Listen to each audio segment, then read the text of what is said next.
பாலேஸ் கப்பைஸ் கோனைஸ், கோனைஸ் கப்பைஸ் பாலேஸ். போனா வராது, பொழுது போனா சிக்காது. Ice ice ice ice. பாலை சாப்பிட்டா படிப்பு வரும், கப்பை சாப்பிட்டா கல்யாணம் ஆகும், கோனை சாப்பிட்டா குழப்பம் வரும். சி குழந்தை வழக்கம். ஐஸ் வாங்கிக்க, மச்சல காசு கூட இருந்தா நீ வாங்கிக்க.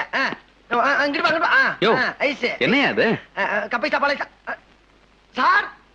என்ன சார்? என்ன பீட்ரு, ஆட்டோ வச்சிருந்தா இப்ப ஐஸ் வித்துட்டு இருக்க, என்னாச்சு? அதை ஏன் சார் கேக்குறீங்க? பிள்ளைய பெத்தவங்க பிய்ய திங்கன்னு சொல்லுவாங்களே, அது மாதிரி ஆகி போச்சு சார் என் வாழ்க்கை. என்னையா சொல்ற? வேண்டாங்க வேண்டாங்க, என் பொண்டாட்டி ஆட்டோ வித்து பிள்ளைய கான்வென்ட்ல சேர்த்து விட்டான். இப்ப நடு ரோட்ல ஐஸ் வண்டி தள்ளிக்கிட்டு இருக்கேன். அந்த பயவுல 2 வகுப்பு போறதுக்குள்ள பிச்சை எடுத்தாலும் எடுப்ப போட்டிருக்கு சார்.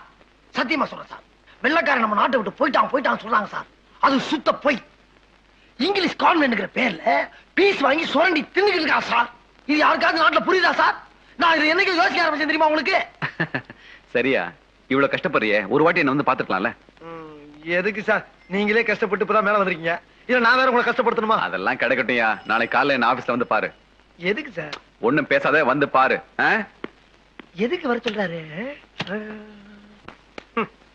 வயசு ஏற ஏற சும்மா ஜிவ்விட்டு இருக்காயா. இதுல ஒண்ணும் குறைச்சல் இல்ல. நீ பார்த்து வேலைக்கு சேர்த்து வச்சவன் இப்ப காரு பங்களான்னு வசதியா இருக்கிறான். நீயும் 20 வருஷமா அவர்கிட்ட வேலை செஞ்சுக்கிட்டு இருக்கிற. என்னத்தை செஞ்சாரு பெருசா? இன்னும் வாடகை வீடுதான். அதுக்கு என்ன பண்றது? அந்த நாய் நான் எடுத்து ஜாஸ்தியா படிச்சிருச்சு, சில சலுகை எல்லாம் செய்யறான்.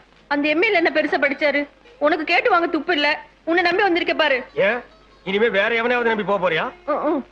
எப்ப உன்னை நம்பி வந்தேனோ அப்பவே எல்லாம் போச்சு. இனிமே அவன் சீண்ட போறான். தெரியுது இல்ல, எனக்கு மட்டும் ரோஸ் இல்லையா? பழகிட்டானு பாக்குறேன்.